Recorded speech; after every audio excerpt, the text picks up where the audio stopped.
I have everything alphabetized, everything color-coded.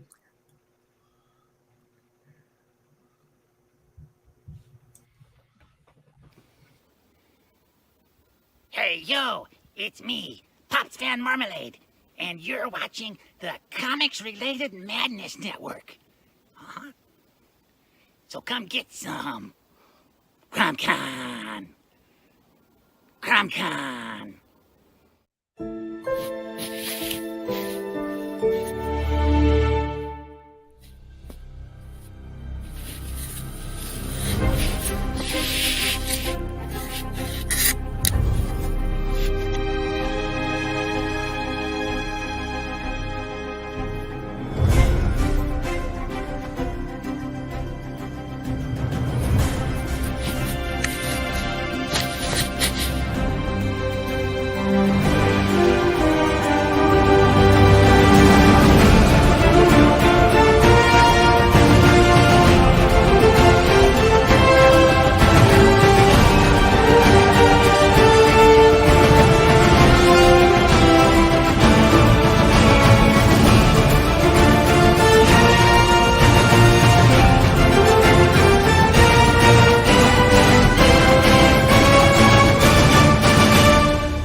First world, come in and take a seat. Pay us no attention, it's all conspiracy. We have satire and parody, some funny, some perverse. If none of it's offensive to you, you'd be the first. Reach down, you'll have to unplug it. Fairview's coffee has mysteriously gone missing. Mayhem ensues when strange, coffee-craving zombies plague the city. Detective Mickey Potatoes, an overworked public servant, uncovers why ordinary citizens are losing their minds and how to stop the coffee apocalypse. But it involves the mafia. And when you're dealing with mafia crime families, nothing is ever easy. The mafia controls everything in the city, including the police, including him. If he breaks the mafia, they will break him. So, the city is without coffee. The city is burning before his very eyes, but he's powerless. Detective Potatoes has the power to stop the coffee apocalypse, but if he does, he could lose everything.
Good evening, everybody, and welcome back to the Creative Cranium.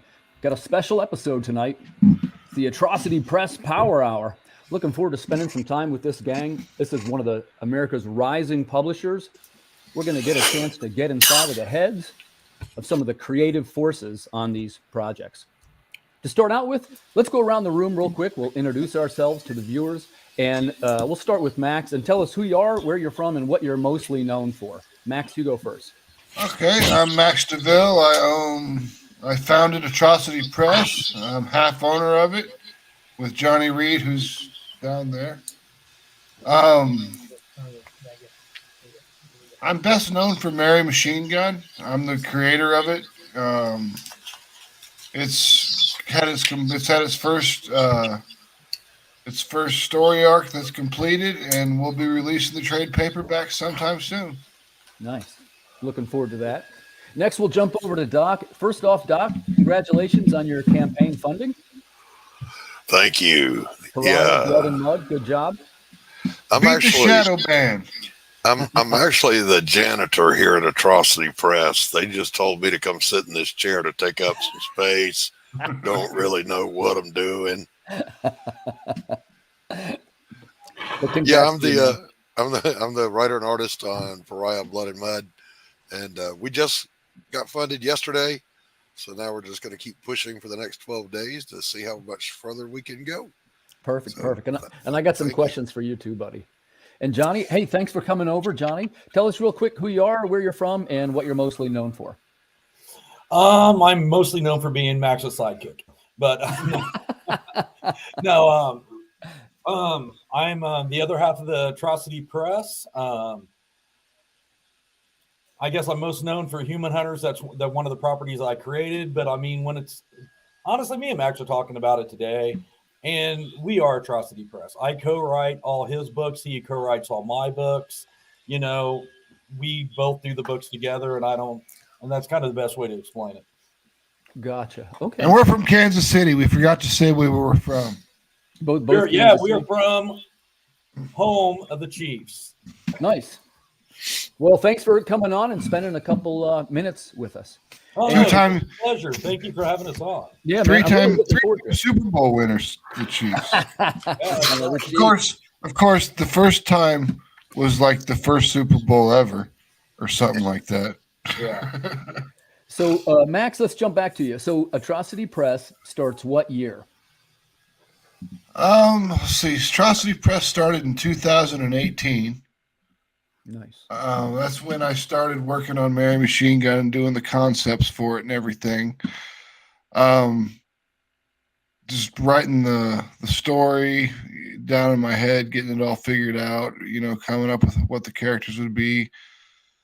I hired an artist and we just weren't jiving. It wasn't doing what I wanted it to do. So we parted ways, and the guy I had hired for colors, Fern Cord, he did some Mary sketches for me, and I was like, holy shit, this dude is amazing. Mm-hmm. He's just 100% on it. So I was like, do you want to draw the book?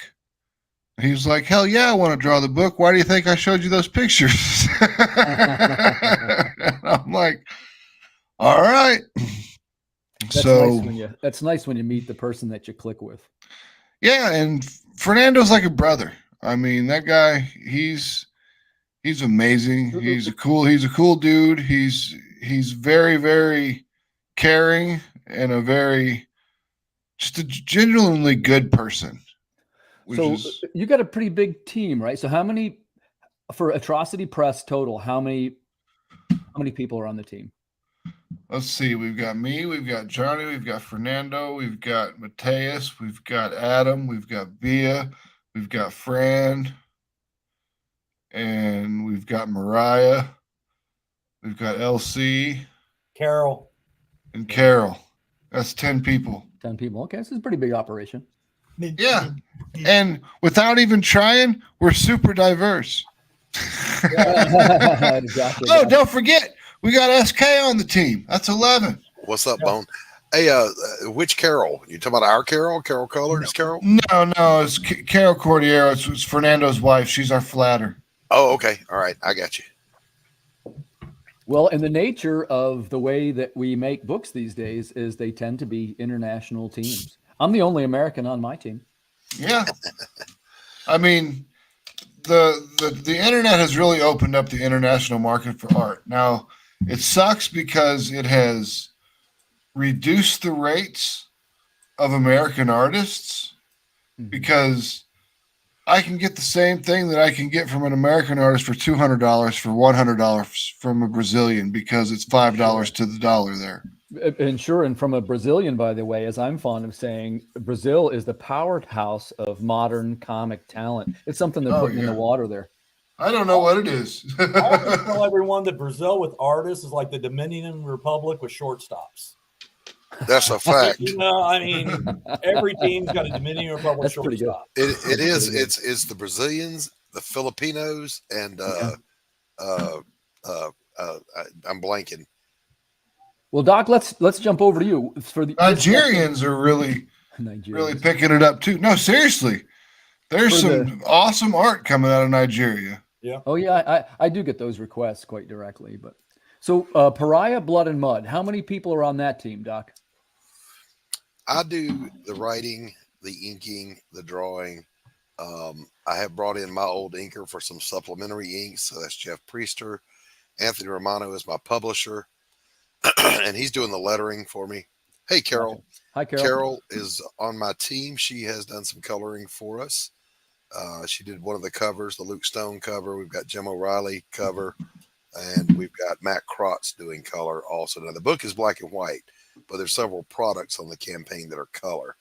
So, yeah, that's the whole team. And it was funny because the team grew as organically as friendships. It was just people I know that do stuff I like, and we just said, hey, we should collaborate. Cool. So we did. Okay, so and Johnny, now in your case, so you guys, the two of you write everything. How does that break down, the writing? Tell me a little bit about that. How we started or how we do it currently? Well, both, I guess. Because basically what me and Max had met before previously, I used to do horror movies, and Max was working on producing some stuff, and we kind of kept in touch, and we talked about doing movies together. And one day he was talking, hey, I'm working on this Mary thing. It was Mary 2, and he's like, hey, would you mind reading through it, doing some editing for me? I said, sure. And we just started talking, and he's like, hey, do you got some comic ideas? And for me, I'm more like, like 200. And he's like, hey, what do you think about maybe, helping me write one? And I said, cool. So we sat down and we did Mary 3. And it was one of those, it was really weird. It's just like from when we sat, and it was during COVID. And so we do this. He brought up a StreamYard. We're both, looking at each other, and he brings up a master Word document. Max does all the typing because he types about 100 times quicker than I do. And we talk through it. What about this? What about that? Ironically, we still write today that way. That's our method. We live literally a mile away from each other. Nice. But, that just works for us. That's pretty cool, man. I've said before that some of the best work tends to come from these partnerships. And I think that's cool that you're doing that. Well, and it's weird because, it's like I've never really worked with anyone at any degree where we're finishing each other's sentences, or I'm like, hey, you should do this. And even today, I was like, what about this? And he's already typed out what I'm saying.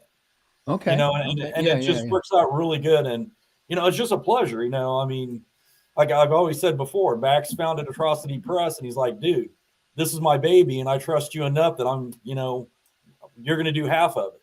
Even though Larry, freaking Niobe's talking smack that I don't own half of it. Right. And by the way, how does Larry figure into, how does Niobe figure into the... Who? I don't know who that is. I don't even know his name. He's going to say that stuff on me. Gotcha. No, Niobe actually case, helped. At least, I'm not sure. Are you guys affiliated with him? I guess is what I meant. We're not really affiliated with them. I mean, we're in a group called the BC, which is the Badass Comics Club. We just it's like Larry's show. It's a group, and it's just a group of people that help each other out. The three of us are the. And like I say, I'm just meeting most of these guys tonight or recently, but we're all Antarctic chapter mates. Yeah, and that's for our material. Yeah, that's and thanks to Larry, I met Ben Dunn. Yeah, and I met Ben Dunn, and then I submitted Mary Machine Gun, and they picked it up. Yeah, perfect. My story's like that too, except I don't know Larry. I just kind of went in blind. Yeah, it happens. As long as you got a good product, Ben will take it. Yeah, but I love Ben, by the way, and we'll save that because we got some questions coming up about that. But Max, I got one for you, buddy. So Tell me a little bit about Atrocity Press. So you're the writer and the publisher. What's the division of labor? Like, do you divide everybody's jobs up? Tell me about how the work is, the labor. Writing goes very quickly, and it is fueled by marijuana for me. I mean, Johnny doesn't smoke. No. Well, look at that long hair doesn't smoke. But long hair that has no tats, don't smoke, and only drinks occasionally, right? Yeah, now that it's legal, it's not really a thing anymore. People don't seem to. Yeah. But we write, and we write, as Johnny said, we finish each other's sentences. We know we're both on the same page. Okay, but how about like this? So you got there's sometimes, right? Yeah, there's sometimes we disagree, but go ahead. Yeah, so let's say, and for the question, either one could come up with a concept. You say, hey, I got this great new concept, and then you turn over, and the other guy writes the dialogue. Like, how do you tell me a little bit about how? No, we do it all together. We come up with an idea. Like today, I was like, hey, I got an idea for this, and Max will say we have an idea for this, and we'll start off with an outline. And we'll just start working on the outline, the story. Gotcha. And like today, like today, we did the outline for Lady Blasphemy, which is another book that's coming up from Atrocity Press next year. Yep. Okay. And it's about a succubus who has to kill all the archangels to stop the apocalypse. That's cool. I like how some your stories have a little bit of a sort of a religious slant. I don't mean religious necessarily. No. But I mean, we use religion because religion is something that exists. And sure. And Mary Machine Gun. I like that stuff. Hey, Max, are you Catholic? I was raised Catholic, but I'm an atheist now. Sure. I know that's the case most of the times. That stuff's interesting to me. So let's jump over to Doc real quick and ask a similar question. So Doc, you write everything, right? I do. And now you're also inking all of it. Yes. So when you have, there's a step right between there. You got your penciler, right? I'm the penciler also. Wait, so you're doing everything, in other words? Yes, all the visuals except two things. Late in the project, I reconnected with an inker I worked with in the 90s in the small press, Jeff Priester. And Jeff did some supplementary inks for me, so there's a few panels of his work in here. And the other exception is my publisher, Anthony Romano, Dark Gift Comics, is himself a little bit of an artist. And when we're formatting the pages, he has them digitally. And I can say to Anthony, because he's an artist, I really don't like that line on her chin. Let's just make that go away. And he's able to accurately execute that for me. So yeah, he's part of that process too. But yeah, it's when I started out, Timothy, it was all me. But I knew well, and I knew you're an artist too. That's why I was a little confused by that. I was like, "Oh, wait a second, there's a pencil." It was the phrasing. It was that you said inker, and I thought, "Oh, what you really mean is soup to nuts. You're the guy." But early on, I realized I was not going to be able to wrap my brain around crowdfunding and fulfillment. That's just not in my wheelhouse. I'm not that guy. Sure. So I've crossed paths with Anthony, and he had just started publishing, and I thought, okay, we get along good. We'll talk and see where it goes. Well, we talked and discovered that we clicked on so many levels, business wise, and what our vision for a good comic book should be. Yeah. I was like, all right, this is the man. So I signed on with him, and here we are. Yeah. So who does your lettering, Doc? He does. Anthony does. Okay. With a lot of micromanagement from me, by the way, though. Hey, dude, sometimes we got a bunch of writers in here. Do any of you guys letter your own books? Hell no. I wouldn't. My lettering would look like trash and ruin the book. Yeah, I'm the same way. I sometimes do a draft and look at it to get like the rhythm. Yeah. But then I personally like, and let's ask this question then. I like books that have a little bit of what I call an emphasized lettering, like maybe some kind of stylistic choice. Maybe there's a segment that's cursive. Maybe there's a segment that's hieroglyphics. Some people say, no, just keep the simple lettering. I like artistic lettering. Max, what do you think of artistic lettering? No, I do too. And our letterer SK, he is. Oh yeah, I love it. He is on point for everything he does. That dude doesn't miss. He's an awesome letterer. He knows when to using anybody else ever. Yeah, I really couldn't. That guy's a marvel. Yeah. I mean, he knows what to hit. He knows how to do things. Certain times there is like when he'll like put the bold on certain words, and I'm just like, why did you bold that word? That doesn't make any sense. Dude, I letterers do that sometimes. Mine does that too. And you got to, in my case anyway, I'm the native English speaker, so I sometimes say, hey, the inflection's a little bit wrong right there.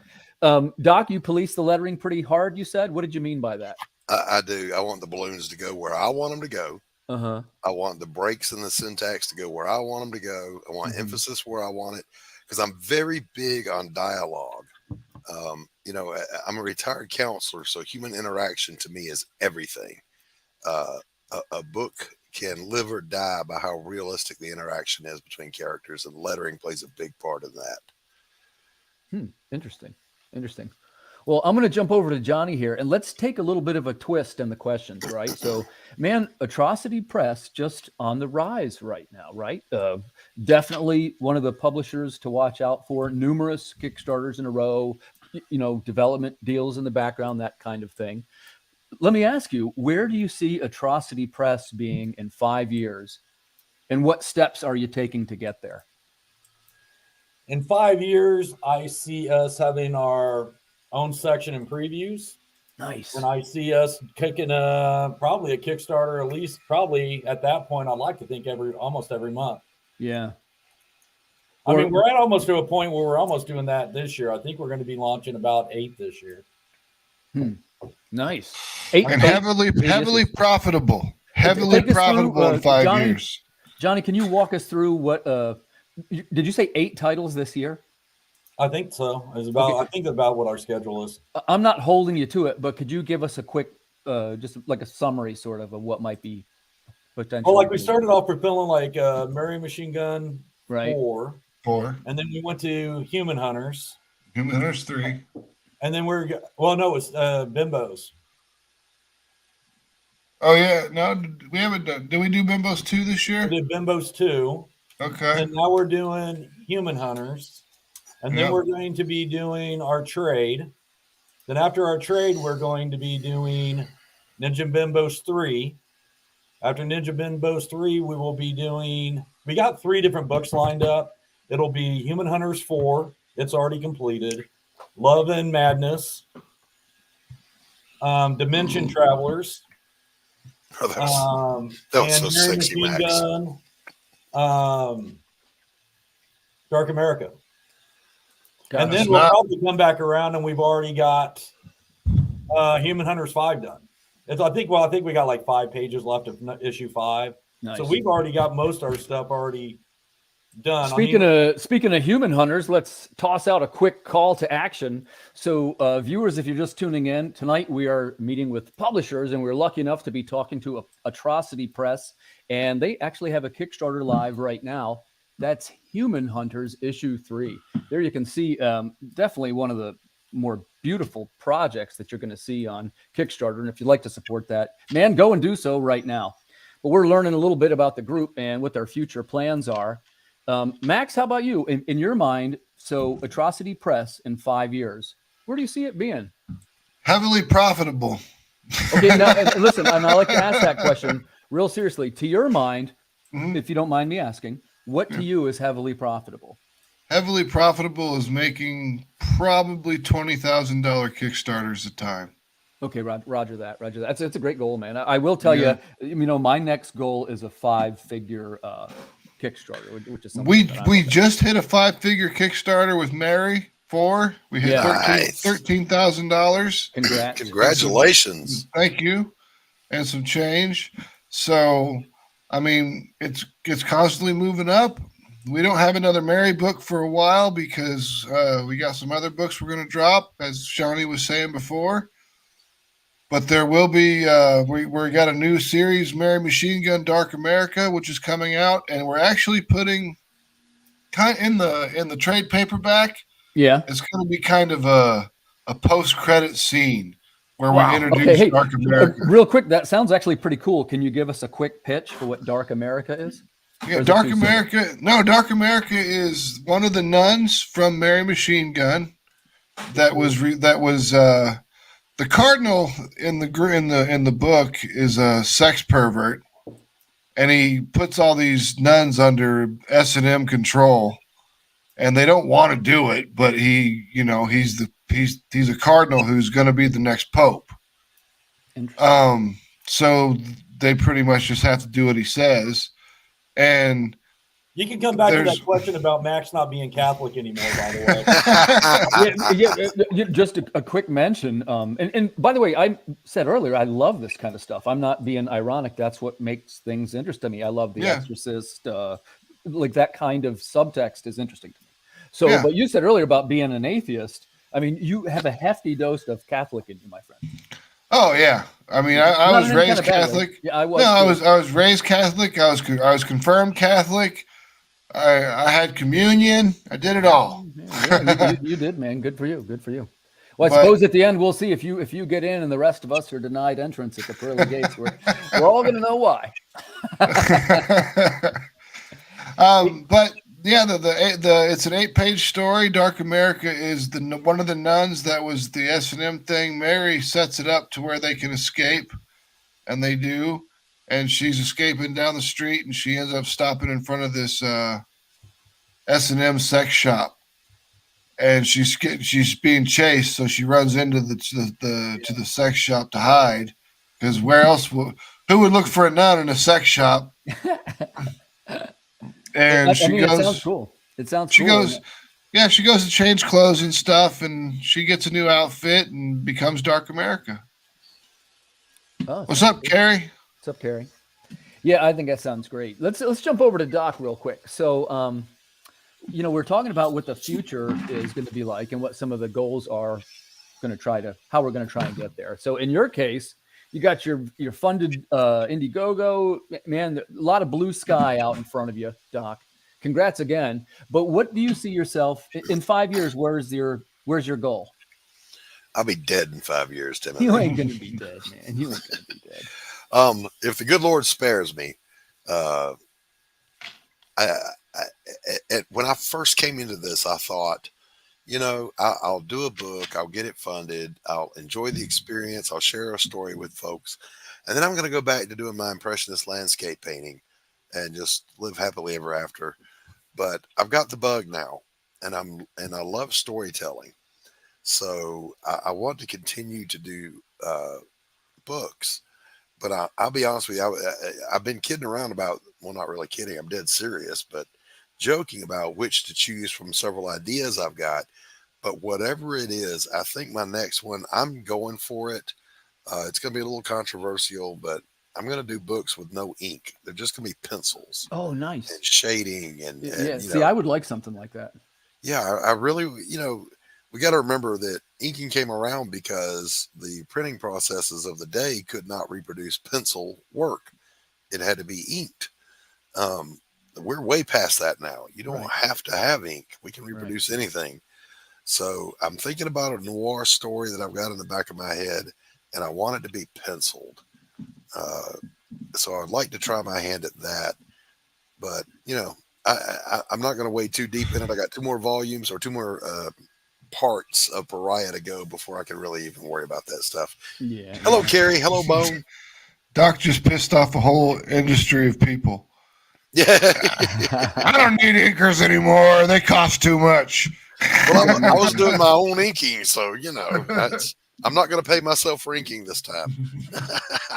I'll just show you this one. I got this, which is starting to sell pretty good. This is our noir book, which is it's a black and white line art with the chrome green logo. Actually, selling a couple of them too.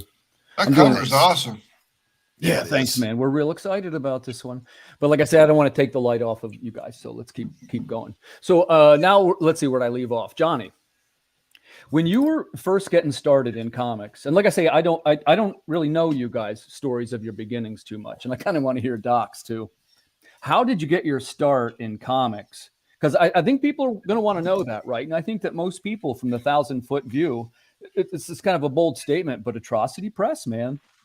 This is where the action is, right? The next couple of years. When you got started, what was your first break, or like, how did you know, okay, I started? Well, I've always loved comics. I mean, when I was like 4 years old, I walked into I was one of those kids. I was at Children's Mercy sick a lot, and I walked into a Children's Mercy, their gift shop, and there was X-Men 146. And I read this, and I was like, oh, this is a great thing. They're talking about people that are different. And I fell in love with Chris Claremont's work. Sure. And I started, reading a lot of Roy Thomas. And I was a huge Roy Thomas fan, and I loved his work. Yeah, good stuff. And I always just, growing up, was always into comics. I was heavy into art in high school. I was always drawing stuff, had stuff published back then. And then years later, I got into, I'm going to open up a comic shop. So I actually had a brick and mortar comic shop for a lot of years. I met people through that, and then I started doing movies, and I started writing scripts for movies and doing some producing and stuff, which is kind of how I met Max. And a lot of it's just storytelling, when you're doing movies, when you're doing comics, it's that you have something you need to get out. Yes. Well, I had things happen in my life where I wound up going back to college to get my business degree. And that's where me and Max would be visiting, and we're talking about doing movies together and doing and we were going to start a business. Actually, it's funny. We actually started a business called Reckoning Productions, and it lasted about a year, maybe. And because it morphed into us working on comics, because like I said, you know, Max is like, hey, I want you to edit this book. And I'm like, sure, you know. We started getting together. Hey, let's start writing books. He goes, sure. He comes up with this concept. He calls me up one day and he goes, dude, I got this deal. And I go, yeah. And he goes, ninja bimbos versus zombies from outer space. Deep space. Deep space. I'm sorry, deep space. And I'm like, you're kidding me, right? And he goes, no, I'm serious. And I'm like, so we're talking strippers. And he's like, yes. And then we started working on characters and started throwing them together. And we just started going back and forth on stuff. And then we came up with Human Hunters. And actually, we came up with Book Native, and then it turned into Human Hunters. And we just started working really well together. And at first, you know, you can work with people, and they're like, oh, yeah, we're going to do this. And you wonder if it's going to really happen. And then I started seeing the pages come through. And I'm like, this is characters I created. It's actually, we brought them to life. And Max was like, yeah, dude, I don't BS, man. We're doing this. Nice. And then one day, and I'm like, dude, I want to do this like forever. And Max is like, why don't you be my partner? And I'm like, what? And I mean, honestly, he goes, why don't you just buy into the company and become part of Atrocity Press? It'll be you and me. You know, and I was like, dude, are you serious? And originally, I will be honest, I figured it'd be going to be like 20, 30%. And this is, you know, a testament to Max's character, despite what Larry says out there. But he's like, no, I want you to have 50%. And I'm like, what? And he goes, no, you're going to do, if we're going to do this, we're going to do it together.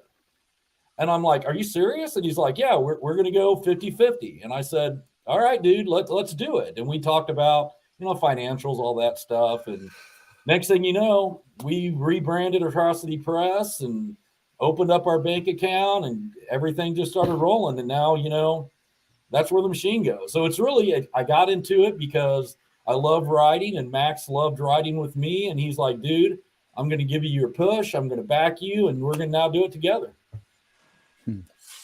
And obviously, there must have been some magic in that old silk hat they found. Yeah, because well, this damn snowman is dancing around, baby. Yeah. Well, and what helps is, like, you know, I have a brick and mortar store, you know, so it's like when we need supplies for funding, I get those just through my store. When we want to actually, you know, we have to pack up all these comics. We pick a day my store's closed, and we just use the whole store floor, you know. So we got the mechanics to make everything work smoothly. The things that Max brings to the table, you know, Max is a computer, you know, genius. You know, he can do things I've never even thought about. Now wait a minute, Johnny. You know, I do a lot of marketing, so it's like we have a lot of strength and weaknesses that really work together. Johnny, come on now. Huh? Max is a genius at something. Max is a genius.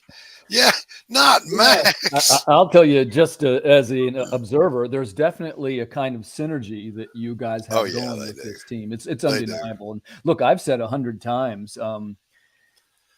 Look, one of the reasons why we try to do these videos is to reach out to the indie creator community. We all try and improve a little bit. We level up. We help each other market, that kind of thing. But I like to be able to recognize my shortcomings. And I can tell you what one of mine is.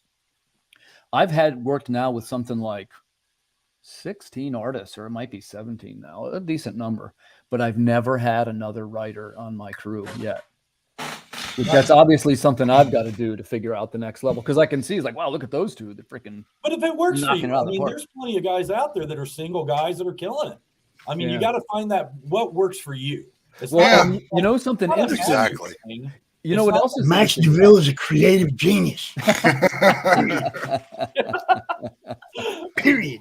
But Johnny, it's interesting you say that. I used to be a comic book store, a retail comic book store owner too. So it's something that it must be in the blood, right? So, hey, I saw Carrie ask this question too. You answered that very well, Johnny. So let's go to Max. What type of, how'd she say it exactly? What comic did you read that inspired you to want to create your own one day? That's a great question. Let's give that one to Max. Vampirella Annual 1972. I Nice. knew you were going to say that. I was digging around in the basement closet one day when I was like 7 years old, and I found this box of stuff, and it was Vampirella magazines and sci-fi books.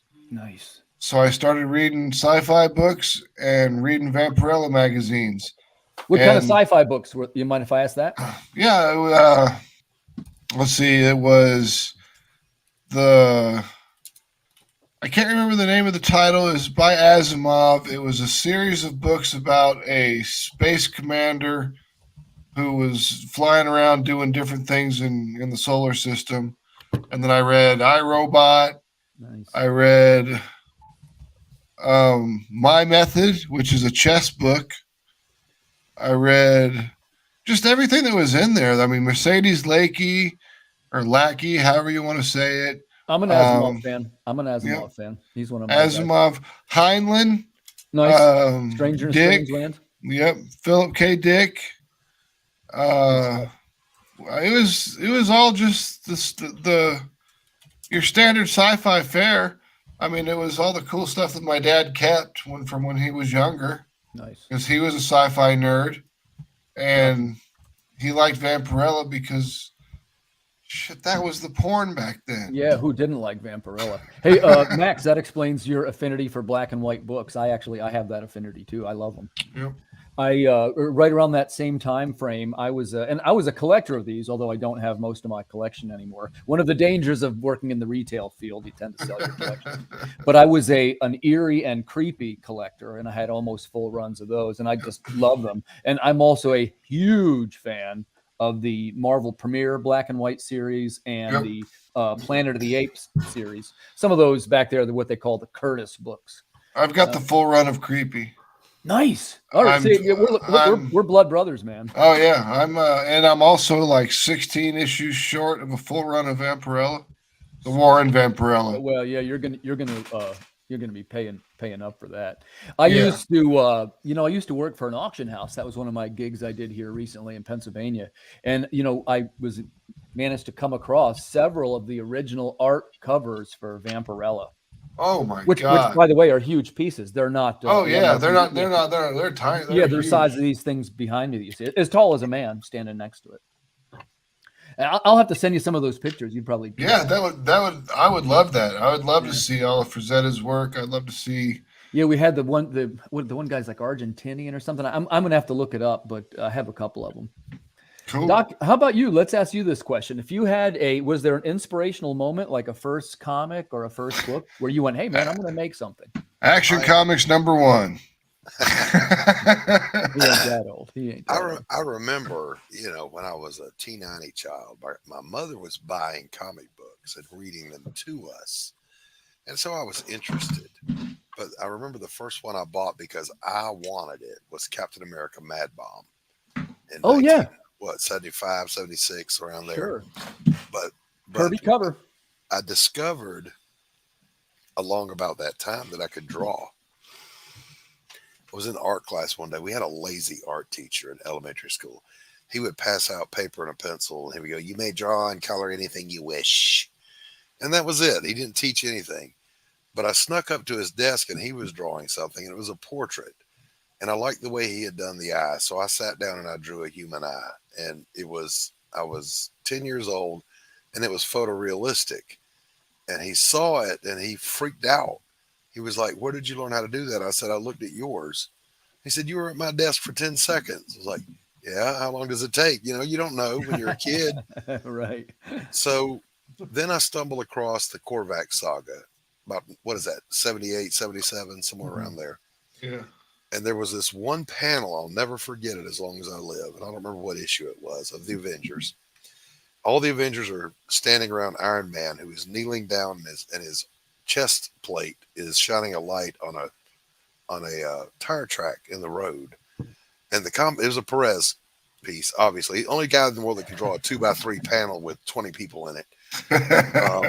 And you could be able to tell who they were. Yes. And it blew me away. So I drew that panel, and then I drew that page, and then I drew that whole comic book. And that's when I fell in love with them. But I didn't want to tell my own stories yet. That came in the 90s. And this is a true story. I've told parts of it. I'll tell a little bit deeper here. I was pretty badly disabled in the early 90s as I was finishing my degree for counseling. And I needed to make money. I'm not somebody that can just sit and do nothing. So like, even when I can't do something, I can do something. And I knew I could draw. So I submitted to some small press companies for comic books. I thought I can draw. Even if I'm laying flat on my back, I can hold a drawing board and some Bristol board and I can draw. And so I started doing these books. I did some for Pocket Change Comics. I did some for Fusion Press, all these little companies that don't even exist anymore. And I enjoyed it. I worked against the deadline. I learned what it took to produce a comic from beginning to end, the old way, FedEx and long distance bills. Oh, wow. Old school. No internet, Yeah. But as I was doing those, I thought, well, hell, I can write better than this. The shit I was doing was like, this is what I would have done with this story. In your head, as the penciler, you're thinking this. And I'm not sure if other pencilers feel that way. So I did my own stories and I just self-published them. They went absolutely nowhere because there was no way to do anything. There was no crowdfunding. Right. So I held on to them, and now flash forward to the present, and I can tell any story I want to, and I've got stories to tell. Gotcha. It's good. You got to have the story bug if you want to make comics. You have to. It's a requirement. You can't just be like, I want to make a comic book.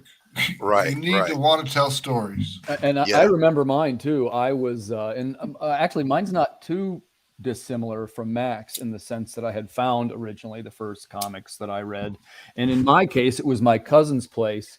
And it was it was Fantastic Four. It was the one where I think it was 142, where Namor is. Remember Namor? Remember he was going to steal Namor. You mean? Yeah, Namor. When Namor was going to steal the Reed Richards' wife. Yep. Right. Hey, Fabio. How you doing, brother? Fabio, that guy. He does covers for us too. Yeah, I've heard of him actually. I've seen some of his work. It's beautiful. Hail, Fabio. That dude doesn't miss. I saw his work on the Fabio. Aren't you on the Worthy Chaos Redemption?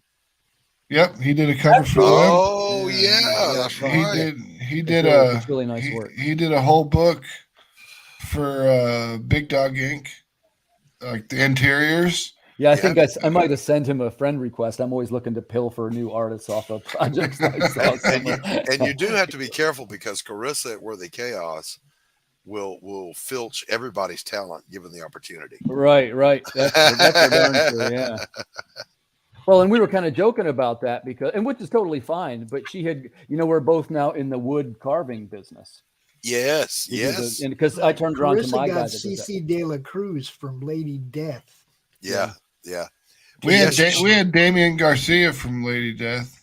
She showed me her wood burning of Anubis. Ken Hunt cover. Yeah, and I was like, "You've been talking to Timothy Fling, haven't you?" Well, and again, I'm glad that I always say, look, I'm super grateful that people have helped me, so I share everything out. Networking, baby. That's how this shit works. And look, I'm not kidding around. I said to her, and I said because somebody said, hey, who'd probably like that is the horror and the Western. And the first people I talked to were Carissa and Laurie. Yeah, had to be Laurie. Yeah. Laurie's another one. Laurie will do anything if it interests she's her. Trying all the merch.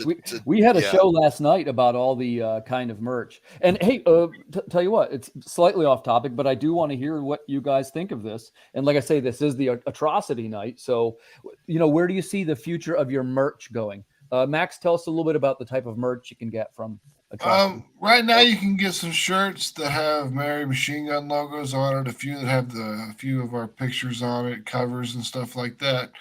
But we're going to be working on a whole lot more T-shirts and everything that are designed to be T-shirts instead of just the cover on the shirt with the logo. Okay, tell us what you mean by that. What are you saying? Like individual characters that are like die cut or something like that. Stuff that's got like the Atrocity Press logo on the breast area, maybe something on the back. I don't know yet. I mean, I don't like stuff on the back of T-shirts because people don't look at the back at you. I get it. Yeah, I hear you. How about you, Doc? What's in the merch category for you? it's interesting because I told Anthony for the first campaign I want to kind of limit it. So we have coffee mugs and they're produced by my next door neighbor. Not the mugs, she does the printing and all that stuff. And we have the black light tapestries, which I love. I love the idea because they're basically posters that aren't going to tear. Yep. And you can fold them flat when you ship them. Yes, fold them flat and put them in a Gemini. They fit. But what we're doing is for book 1 is coffee mugs. Book 2, we're going to have the T-shirts. And book 3, we're going to do windbreakers that are just because the Pariah logo is just badass. I love it. Yeah. It looks like a heavy metal band's logo, which was my intention from Jump Street. So that's kind of the thing. But I trust Anthony for the merchandising much more than I trust myself, because I personally would never have thought about stickers or bookmarks or magnets or the other little tchotchkes, and yet other campaign folks that are very successful say, hey, get them right on your campaign, right? And I'm like, well, see, I would have never thought of that because I don't collect them. It's not me, but Pops has got a hat with 1,000 pins on it, Yeah. So obviously they have. I have always done the pins. I'll just chime in here, and real nice ones, high quality ones that are like the the baked enamel. But and each magnets. Time I didn't feel like I was getting enough of a boost from the pins enough to keep paying for the design and manufacturing, because you got to buy them like 100 at a time or something. We bought 200 or 300 of them when we did it. We've got plenty left, but we do add them. We put them as add-ons. Yeah. Our Kickstarter. I still sell add-ons. We sell those things like hotcakes. Yeah. Now that's what I like, by the way, about Fund My Comic. There's just an add to cart function on your campaign. You can have 1,000 different little tchotchkes, and they can click and buy whatever they want. And then, you go from there. And I thought, well, hell, that's a great idea. So I'm going to do it. Max, why do you have Phil Leon's? Why do you have Phil Leon's icon? What the hell? He's always screwing with my StreamYards. So this is a great question for Johnny too, because we can hear the retail end of this question, which is like, what type of products are really, like, everybody knows Funko Pops, right, are red hot and they seem to be able to do no wrong. What types of collectibles are really moving in the store? That's a great question. Well, and see, something unique about me, I'm the only store in my area that I do comics and toys and games. Like currently, we got a Magic tournament going on. I have comics, I do pull lists, and I do all kinds of action figures. I do Sideshow. I have a lot of different wholesalers I go through. The big thing that I have, though, is a lot of action figures. We move a lot of action figures. 40K has gotten huge. Games Workshop stuff. Yeah, right. Nice. Yeah, that's gotten huge. The big thing, and a lot of people are getting into like they have the Marvel Crisis Protocol. So it's like the 40K, but for Marvel. So it's those little figures that you have to put together and paint. Yeah. People are just freaking on that. And now I know the miniatures, like Warhammer miniatures. Yeah, it's what it is, but it's for Marvel now. Nice. They probably got like 100 different characters, and they got the buildings, they got the Blackbird, and they just announced that in June they're doing what they're calling Star Wars Shatterpoint, and they're going to do this whole thing for Star Wars that's coming out. And then to me, that's what's huge right now. So they move in your shop. Pardon?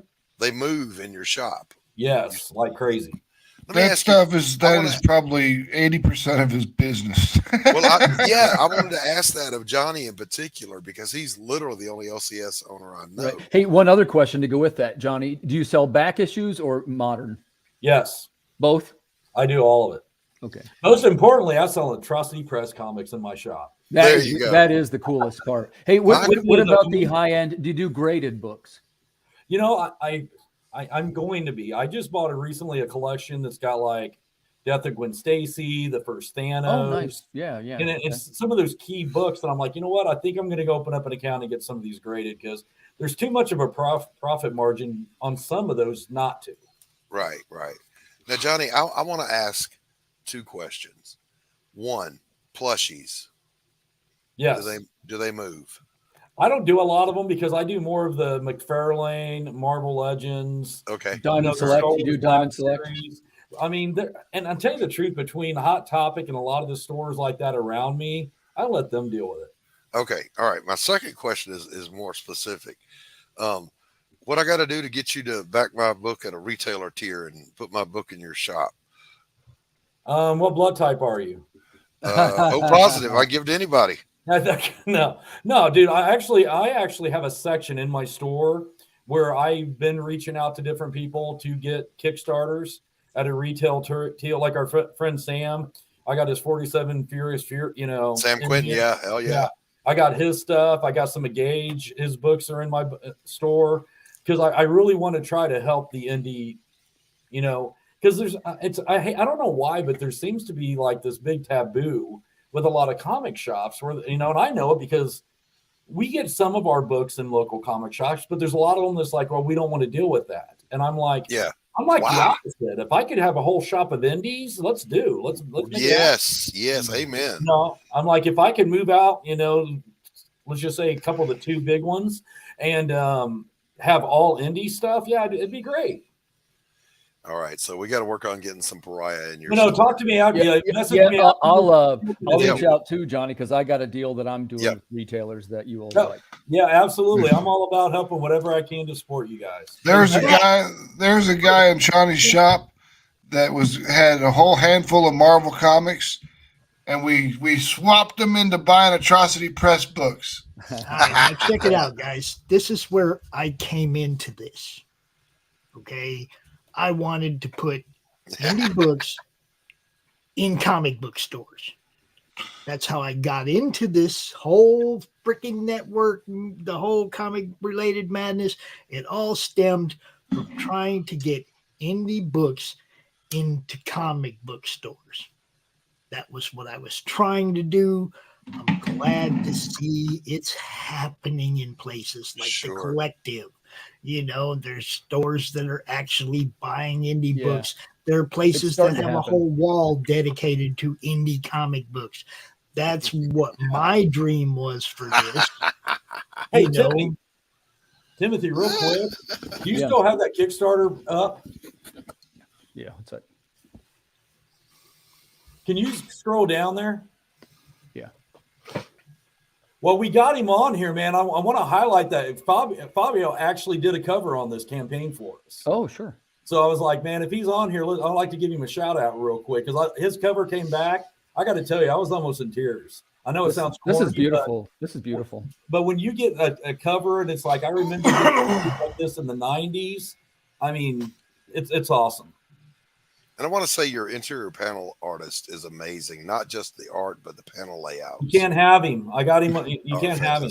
Well, I do my own, so there's no risk there. There's no risk there. Here you go. Right there he is. There he is. There's Fabio's, man. He hit that one so far out of the park. It's still in orbit. That came back, and I just fell in love with it. And I mean, and the pencils were so great, so raw. And then we threw it over to Fern, and Fern, man, that guy. The color scheme with the sky and everything, I was like, this is like one of my favorite covers ever. Beautiful. I love how he made the buildings in the background look like a Gothic castle. Yeah. It's so modern with the lights. It's like a modern Gothic castle. Your colorist is just on fire.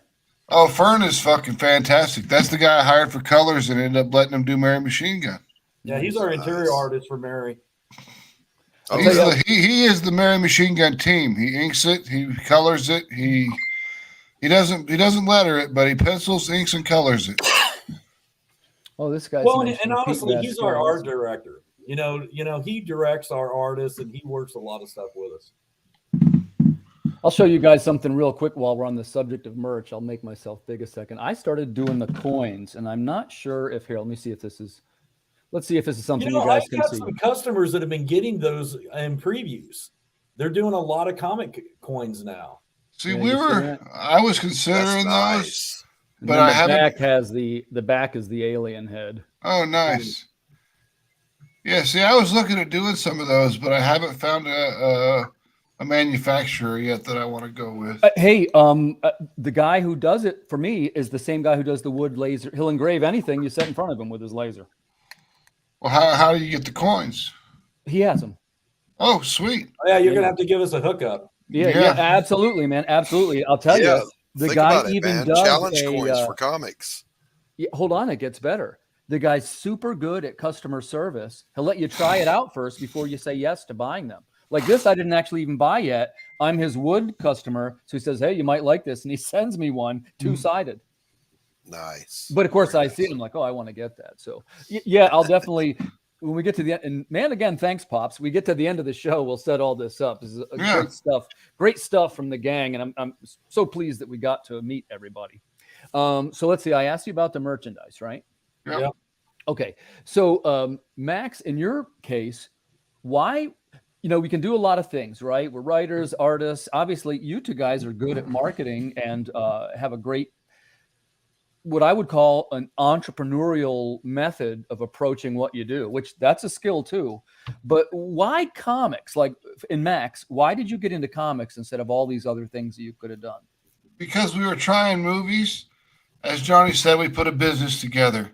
It was 4 of us. We created an LLC. 2 of us didn't do shit for a whole entire year. And we dissolved the company. And as I said, I don't bullshit.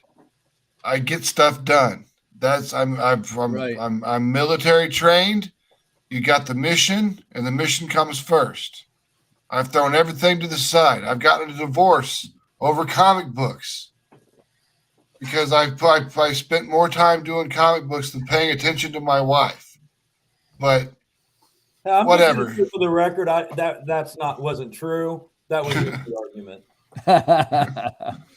So I want to say something here though, because that led Timothy, when you were asking that question, this one popped into my head and Max started to touch on it. What part does your military experience play in how you approach this now? I do an op board. And then if anything changes, I create a frago. And then but what I'm after, the mission comes first. Yeah, it's that mindset of being disciplined for the mission. Mm-hmm. Whatever the mission needs, the mission gets, because we don't go home if we don't succeed. Exactly. And that's that was my mindset too, that I just could not do this. If I said I'm going to do it, I have to deliver. Yeah. I mean, if you make a promise, even if it's to yourself, especially if it's to yourself, don't violate that promise. Yeah. Because then you can't even trust yourself. Yeah. And it's that, I think for you and for me, it's that discipline of, I'm here by myself. I work for me. Nobody's going to make me go sit down and draw except my motivation. Exactly.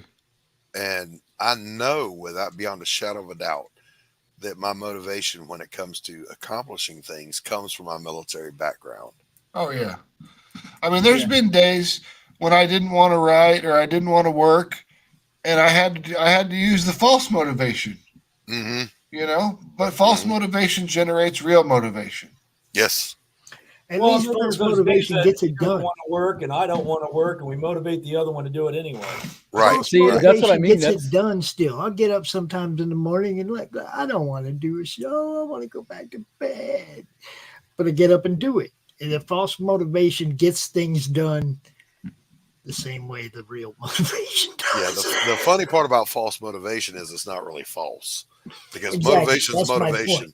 Food is food, bitches. You still get up and you get it done. That's my point. It's like it's not really false motivation. It's I'm not feeling it, but the show must go on. Yeah. Exactly. Listen. False motivation is a military term. Yeah. I teach art, and I teach my students because without fail, they'll ask the question about, what if you just don't feel inspired? And I said, well, that's exactly the point. Inspiration, as you're referring to it, is a feeling. You don't feel like working, but if you start working, the motivation will be there. Just get up and paint, get up and draw, get up and write. It'll come. There's a great line by a fella. Do you guys remember a comic book series called Concrete from the 90s? Yeah. Yes, yes. It's awesome. The guy's name is Paul Chadwick, was the writer, and he's one of Yes. those guys. Yeah, I'm a huge fan, and he's not too dissimilar from all of us in this room. But I'll come back to that. He had this line that said that people forget that. I'm going to mess it up now, but this is the gist of it. People forget that most great human achievements not come from doing one sudden big movement, but the result of many small steps over several consecutive months and years. And that's why humans, all of us, we underestimate what we can do in 5 years.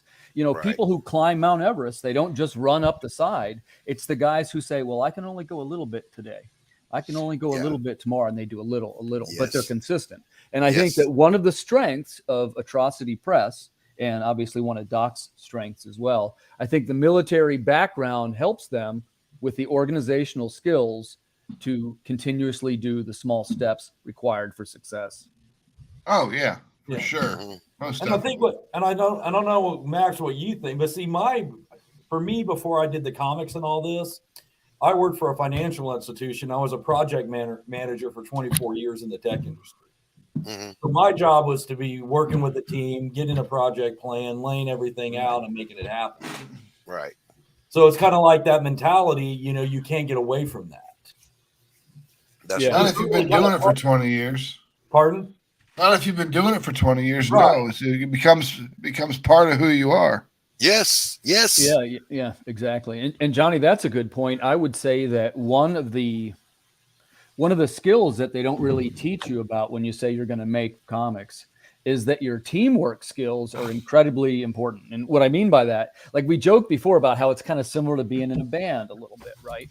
Yeah, but, exactly, I mean, like being in a band. It really is, man. Especially when you got to communicate to the penciler and all this other stuff. You really want to do that? Because I was in a band for 20 years. Yeah. You know, it's funny. We're all musicians. This comes up almost every time. That Are you a musician too? Yeah. Yeah. Yeah, I was a musician before I wrote comics. I was a musician. Well, I'm still one now, but I played professionally. I'm a bass. Do you know how He's a bass player. I was a bass player. We both played the semi-pros or whatever. Yeah. I was a drummer for a while.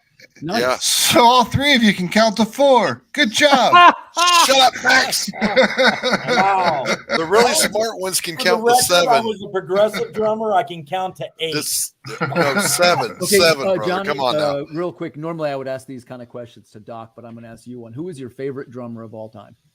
Me? Yeah. Oh, Mickey D. Mickey D? Mickey D from King Diamond. Wow. I want to answer that question too. Amazing. Hey, man, listen, I got to get you on the other show too to talk about drummers. That's a ringer. So you're a Merciful Fate fan? Yes. Oh my God. I also like, I'm also a big Jeff Platt and Steve Warwick from Sabotage. Sabotage is my favorite band of all time. Yeah, man. Dungeons are calling for real. Teacher, call on me, teacher. Go ahead, Doc. Go ahead. Run with it. Tommy Aldridge. Oh, good pick. You know, he's my number 2. There you go. Arkansas, White Snake. I have even the House of Lords album he did. I bought. Yes, Tommy Aldridge. I've seen him in concert so many times. Yes, and here's the thing about Tommy. You've heard Tommy Aldridge even when you didn't think you've heard Tommy Aldridge. Yeah, he's played for everybody. And he's on all the recordings, man. He's on all the recordings. He might as well be a session guy. Yeah. Tommy said this, and what a great quote. He said, if you're not good looking, you better be a good drummer, and I ain't good looking. He said, and if you're not a good drummer, you better be a showy drummer. So that scared me, and I became a showy drummer, and it turns out I'm a showy good drummer. I'm just not a good looking drummer. He's twirling and doing his solo with his hands, and he's like 70. Yeah. Yes, he's 70 years old, and he can still kick the shit out of the drums. I was so upset because, believe it or not, they had a concert. It was going to be Whitesnake and Scorpions. Yeah. And then they canceled it. But it was going to be Tommy Aldridge and Mickey D. Because at the same stage. Yes. And then they wound up canceling because, Coverdale and his voice. But, man, I was so pumped for that. Bro, I saw Whitesnake not long ago. Oh, and you may as well say his backup singers did all the singing. Oh yeah, I've seen that. I saw him with the Slip of the Tongue and Vi, and that was an amazing show. Oh, good God, that was amazing. Yeah. I want to show this to Johnny real quick because now that you told me that, I think that you might like this. So I'm going to mention. Oh yeah, that looks awesome. Yeah. So one of our stretch goals was there's a musical element of our book, and the musical element is that she carries this transistor radio, and there's lyrics playing that sometimes interspersed with the dialogue, right? Right. But as the problem that I ran into, you can't have a snippet of lyrics in your comic because you'll owe. They're copyrighted. They're copyrighted, exactly. So what we did is we came up with our own fictional 1980s shock rock metal band. There you go. They are Turn Back Dorothy, and they got lyrics and they got songs. And the back of the book now is their tour poster, and it shows the dates of the cities. I love it. I love it. I wrote a deal with a fictional band that was called Foreplay because I said all the bands in the 80s. They weren't playing music. It was foreplay. That's all they were. Yeah. There's a Boston song called that too. Yes. Yeah. Well, if I get to answer the drummer question. Yeah, go ahead, Max. Dave Lombardo. Oh, he's Slayer, right? He's from Slayer. He's from Mr. Bungle. He's from Testament. He's from everybody. Sure. Dave Lombardo has played with everyone. He's in my top 5. I'm surprised we went through drummers and nobody said Neil Peart, if that's how you say that. Yeah, well, that's because nobody asked me, but Pops. Go ahead, Pops. Give it to Pops. I didn't know you were there. That's it. You just said it. That's my dude. It's almost a crime to admit Neil Peart. I almost said Neil Peart, but Dave Lombardo, because he's better than Peart. I'm going to say my second best choice. Well, hold on. Fabio is a guitar player too. Hey, Fabio, what's your favorite guitar player of all time? Let's dive him in here. Fabio is a badass guitarist. He sent me a video the other day, and he actually was doing a Sabotage suit. Get out of here. I was like, "Oh yeah, dude, you and I get along great." He sent me a video, and I was like, "No way." Hey, so Johnny, then, are you a fan of Trans-Siberian Orchestra? Oh, dude, I of course. Yeah, them in Dream Theater. Like my poor is one of my favorite. Hell yes. Yeah, brother. Yeah, absolutely. Sure. No, I've seen TSO probably 15 times in concert. Iced Earth is amazing, Fabio. You're the only person I've ever met that knows that besides me. Iced Earth is a badass band. Yes. Iced Earth, Man of War. They're the godfathers of Viking metal, of black metal, of all sorts of metal. They are the guys who just set it off. Hey, you want to hear this, Max? You might dig this. This is right up your alley. So all your bands in the series are going to be like based on sort of like gimmicky, like you got Turn Back Dorothy. And the next one, which we're thinking of, is the Hail Marys. And they're like zombies. They look like the girl from the grunge, sort of with the white skin and the black stringy hair. But they'd be in Catholic schoolgirl outfits. Nice. And they're like a punk act. That'd be great. Yeah, that'd be cool. Yeah, so that's the basically Miss Scabtree. Well, it's fun because we dream up these. When I say we, it's me because I'm the musician guy. But the lyrics are actually like an element of the story. Yeah, and that's a really cool way of introducing it and doing things. Like in Neo Tokyo, we had one page of the story, and the next page was how the media was reacting to what was going on in the story. I would love that. That sounds awesome. And then it's a cyberpunk book, so like it's a whole bunch of different types of media. It's basically like YouTube channels and different actual cable networks and different stuff like that. It was really cool. Super cool. Max, I got a question for you and Johnny both. And it's a serious question from me as far as my curiosity about crowdfunding. How did you guys, or I should say, what was the landmark that you crossed when you knew, okay, this is going to work? Great question. With Mary Machine Gun #1, let's get it up here. After it hit $5,000, I was like, okay, this is working. And then it stopped at $8,900, and that was the first campaign that I'd ever ran. And I was just like, so this Kickstarter thing's really it's got legs. So I can make a book, print the book, ship the book, and have enough money to pay myself back to what I put into the book to put into the next book. Next book, right? Yeah. Right on, Johnny. You too, same. Well, I didn't come in till pretty much married too. For me, I got to be honest with you, it wasn't like that for me. Max pretty much was like, dude, this is going to work, and I trusted him. All right, cool. I just trusted him. I was like, all right, let's do it. All right, that's a good answer, actually. Good answer. Good answer. Well, and fellas, we went a little bit over time. I'm just about out of time here. So why don't we'll do a call to action here for Human Hunters viewers. We're here talking tonight with the guys from Atrocity Press. We're $48 short of 4,000. Come on, somebody come in there and buy some of that naughty stuff. Yeah. Come on in and jump in. Here's your chance. Atrocity Press, man, one of the fastest rising publishers. We're all got a keen eye on this material. I'm curious to see where it'll go. Doc, I don't have your link currently ahead of me, but I will say that Pariah, Blood and Mud. Boss has got it. He'll drop it. Okay, gotcha. Okay, we got that in the chat room probably too. Yeah, Pariah, Blood and Mud just funded yesterday. We're open for 12 more days. Go ahead and back it if you so desire. I would love to have your support. We are going to be talking tonight about where we go from here. We know that we're moving over to Fund My Comic because I've been shadow banned the whole time on Indiegogo. You beat that fucking shadow ban. Yeah, so man, we beat the shadow ban. Fuck those guys, man. I was so sad. I'm so happy. You didn't just beat. You beat the shadow ban harder than anybody else did because you were shadow banned before your campaign ever even went live. Yeah, you had to fight it through sign up. You had to fight it through your campaign. We ran the race with our laces tied together. You actually conquered the shadow ban from beginning to end. I like to think, and I know I'm right, that the backers did that. I didn't do it, so thank you, backers. But what we're going to do is we're going to be meeting over the next couple of days to decide how exactly we're moving to on demand in demand versus just picking the whole thing up and cashing out, moving over to Fund My Comic and go in demand over there. We don't know exactly what we're going to do yet, but here's what I do know. The Pariah story is worth telling, and I'm going to damn tell it. Tell him, Doc.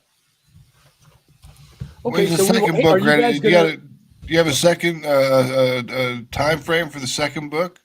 Yeah, the second book is already, I'll call it, it's already roughed, even though it's technically already done, but I leveled up since then, so I'm going to go back in and do some editing and whatnot.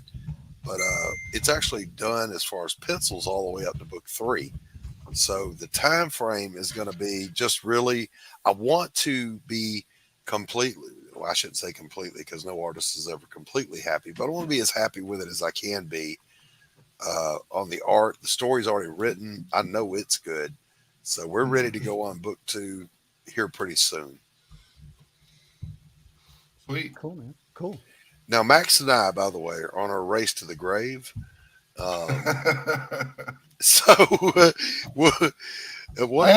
had 2 heart attacks in a month. Okay, well, you're ahead of me then. You're ahead of me. That's not anything to be proud of, sir. Yeah. Max survived 2 heart attacks. Fuck you. That's something to be proud of. No, I'm talking about having them. Hey, Max, you remember General Ridgway, Matthew Ridgway? They called him Old Steel Tits because on one chest pocket he carried a grenade, on the other one he carried a medical kit with atropine, with adrenaline, because he'd already had 2 heart attacks, and he lived another 50 years. So don't worry about it. You're good. I'm good.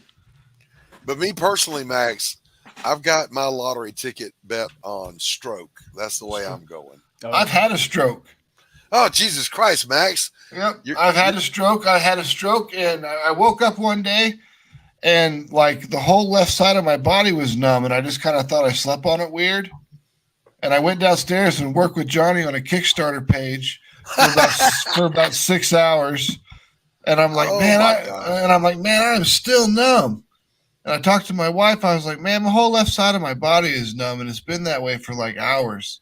And she's like, call the nurse practitioner. So I called the nurse practitioner. She's like, that sounds like a stroke. You should go to the hospital. Oh my God. Shit, Max. Well, I'm glad you're okay, buddy. Yeah, they did a CT scan and they found the stroke, the little dot in the CT scan. And they're like, see that? That's your stroke. You were lucky you had the stroke in probably the best place you possibly could have had a stroke. Yeah, for real. Wow. Well, I'm glad to see you're feeling better. Yeah, So, hey, it was fine. I was fine after. I mean, it was just a little. I felt a little numb, like someone had hit me with Novocaine. So, Max, you're technically ahead of me of the race. Let me smoke a few packs more of these paper bag cigars. All right. And see if I can gain some ground on you. Well, do you guys want to? We're going to do a celebratory thing with Doc still tonight, right? Or not? Yeah. Yeah. What we're going to do is when your show ends, it's going to switch over and become a celebration stream. I will do that because I'm going to put my son to bed, but I'll come over and I'll chat with you because I want to congratulate Doc on the success of Pariah Blood and Mud. Congratulations, Doc. Thank you. Send me the link, Doc. You're already here. Oh, all right. We're not going anywhere. We're going to do some drinking, some celebrating. We're going to do some, we're going to play some movie trivia. So is it easier? Should I just leave the studio or should I?